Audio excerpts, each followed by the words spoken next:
Wala nang intro-intro! Iboto natin si Isko ng Pinas! Mas maangas pa sa dangas ang kanyang talino na hindi kumukupas! Kahit buhok niya ay umaatras, aabanti pa rin ang noon niya sa taas dahil sa kanyang tapang na walang pinapalagpas! At dahil siya ay aksyon demokratiko, pantay-pantay siya sa lahat. Kaya kayong mga abusado sa taas, kay Isko Moreno kayo mag-ingat. Dahil kapag inaapakan nyo ang mahihirap, siguradong magwawakas ang inyong bukas. Ganyan katapang ang Isko ng Pinas. Ito ang Pangulong karapat-dapat. Salita pa lang, siya ang pinakamalakas. Huwag kayong maniniwala sa sinasabi nilang pagkakaisa. Bakit? Nakakain ba yung pagkakaisa? Oh, yung wala tayong makain, ano ang tawag nun? Oh, di ba pagkakaisa? Oh, kapag wala tayong trabaho, oh, di ba pagkakaisa? Oh, kapag may nagnanakaw, oh, di ba pagkakaisa? Kaya, tujuin tayo. Don't worry, it's an organic. So yun mga ka-over! Kung gusto mong iboto si Isko Moreno, piliin lang ang like react sa survey na to. Wala nang intro-intro, iboto natin si Boss Manny para wala nang mga pulube. At dahil sa kanyang pagiging mabuti, kakampi niya ang nakararami. Kaya wag kayong masyadong magkampante kung talo siya sa sorbe. Dahil 50% sa mga tao ang walang cellphone at hindi marunong makipag-online kumbate. Pero para sa kanila, siya lang naman ang kilala sa lahat ng tumatakbo ng pagka-presidente. At kapag siya ang nanalo, magbibigay siya ng pabahay para hindi na tayo magkakahiwalay. Di ko naman akalain na. At syempre, tatanggalin niya na ang squatter para hindi na tayo magiging bitter.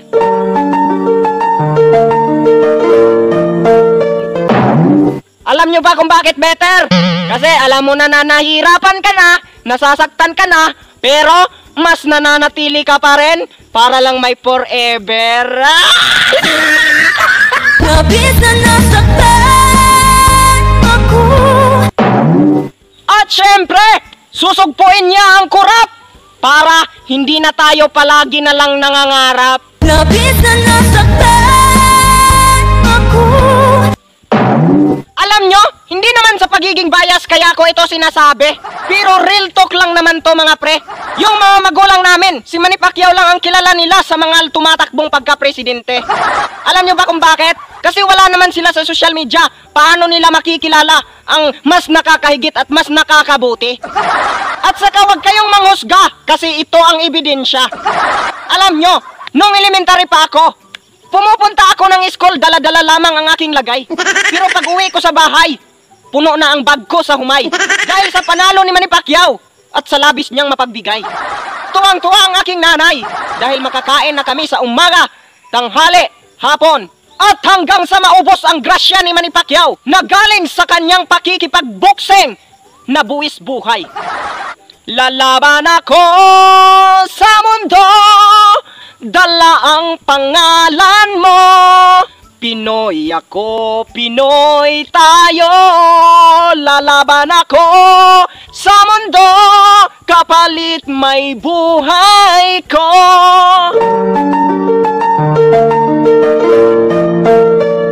Alam nyo mga kababayan, hindi ko ito sinasabi sa inyo para dagdag pugi, Pwins. Alam nyo talaga, alam nyo naman yan. Bago ako tumatakbo ng pagka-presidente, bago ako nangako, ginagawa ko na yan. Hindi ako tulad ng iba na sobrang dami ng pangako pero wala namang nagawa. Ako iba ako. Ako, ginagawa ko muna bago ako mangako. Yan. Kaya kapag ako ang nanalo, makikita ninyo ang bangis ni Manny Pacquiao sa labas ng ring. Ay kaya natin makipaggira sa China, kaya natin sa loob natin. Hindi tayo basta-basta nagpapaapi. Diba? Meron naman tayong kanta, ang mamatay ng dahil sa'yo. O anong kwenta nun kung hindi natin tutuhanin? O, kaya natin, matapang tayo eh. Lalo na yung mga may dugong waray. At saka hindi ko talaga maintindihan tong mga kababayan ko kung bakit yung mga magnanakaw pa ang gusto nilang iboto. At saka ayaw ko ng ganyan, no? Ayaw ko ng ganyan. ganyan nyo, yung mga ganyan-ganyan nyo, pangadik yan. So yun mga ka-over, kung gusto mong iboto si Manny Pacquiao, piliin lang ang hahariak sa survey na to. Wala nang intro-intro, iboto natin si Ma'am Lini. Malakas ang kanyang kakampi. Kaya kapag tayo ay kinukumbate, hindi tayo magiging kape na biglang matutunaw sa bawat sandali. Kundi tayo ay magiging lugaw ni Ma'am Lini na kahit kukunti, bigla naman tayong dumadami. Kaya huwag kayong matakot kung siya ang manalo na pagka-presidente dahil kakampi natin ang mga puti. Kaya ligtas ang mga poge. Kahit pasabugan ng artillery, hindi mauubos ang mga taga-Masbate. So yun mga ka-over, kung gusto mong iboto si Lini Robredo, piliin lang ang heart react sa survey na to. Wala nang intro-intro! Iboto natin si Bongbong Marcos! Kahit sinasabi ng iba na siya ay kurakot, pero hindi nyo kami mapapaikot. Ito ang masasabi ko sa inyo, pink ang inyong otot. Nangangamoy na kayo, palusot pa kayo ng palusot. Kaya bago kayo magsalita, mga mukhang lamok, alamin nyo muna kung kailan tayo umunlad at kung kailan tayo nalugmok. Mga kababayan, alam ko na kapag ang taong nalulugmok ay hindi na makakatayo. Pero kapag ako ang naging Pangulo, kahit tayo'y nalulugmok, sabay-sabay pa rin tayong babangong muli. At yun lamang po, at mabuhay ang Pilipinas! So yun mga ka-over, kung gusto mong iboto si Bongbong Marcos, piliin lang ang wow react sa survey na to. So, what's up mga ka-over? Ako pala si Super DM. Please subscribe to my YouTube channel. Ay, hindi naman ako nagmamakaawa sa inyo, pero sana maawa naman kayo. So ngayon, gusto ko lang mag-advise sa lahat ng tumatakbong pagka-presidente. Walang bias, pantay-pantay pa rin. Advice natin lahat. So ngayon, kunyari, piling ako yung utak ng Pilipinas ngayon. Ako, di ba dati may utak ng Katipunan para yung magaling mag-isip? Ngayon, feeling ko naman, ako naman yung utak ng Pilipinas ngayon sa kasalukuyan. Yung feeling ko, ako ang pinakamatalino sa Pilipinas ngayon. Kaya mag-advise ako sa presidential aspirant natin. So kung sino ang mananalo, lahat sila advisean natin para beer ba. So ngayon, una, kunyari si Isko Moreno. Kung ikaw ang mananalo, sir, gusto ko lang yon ayusin yung sinabi mo na kapag nagloko-loko ang China, bubumbahin mo. Pero sir, hindi dapat ganun. Dapat gayahin mo muna ang ginagawa ni Duterte. Yung kakaibiganin mo muna habang nagpapalakas tayo. Yung kausapin muna natin. Kailangan may power tayo of speech para hindi magkagulo. Ganyan, dapat magaling tayo magluko-luko-lukuhin natin yan. Habang kinakaibigan natin yan, nagpapalakas tayo. Sila yung gamitin natin para lumakas tayo. Magpalakas muna tayo. Huwag muna tayong masyadong umiinit. Dahil kulang pa tayo sa gamit. Ganyan, dapat diskarte muna, gayahin mo yung diskarte niya. Kaibiganin mo na. Dahil kapag lumakas na tayo, pwede na natin yung tirahin yung kaibigan natin na traidor. Ganyan dapat. Magpapalakas muna. Dahil ang isang tunay naman dirigma, hindi lamang sa basta-basta matapang lang yan. Dapat ginagamit din ang utak. Ganyan, dapat wag mo nang bombahin, sir. Alam mo naman, kulang pa tayo sa gamit. Lugi naman tayo. Kawawa yung mga bata ngayon. Kawawa yung mga bata ngayon, sir, anak sa iring naway lubot kung nagpa-ano-ano tayo. Kung basta-basta na lang tayong susugod. Wala pa tayong pangdipinsa. Kawawa yung mga bata, hindi pa sila nakatikim ng kaligayahan. So, maaga silang mag-goodbye, sasabog sila. Ganyan dapat. So, ngayon, yun lang muna, no? Ngayon, pangalawa, advice ko kay Lini. Okay lang naman, walang problema sa akin kung sa mga artista. Kung iboto nyo siya, dahil suportado kayo ng artista, yun, makabalik kayo sa trabaho.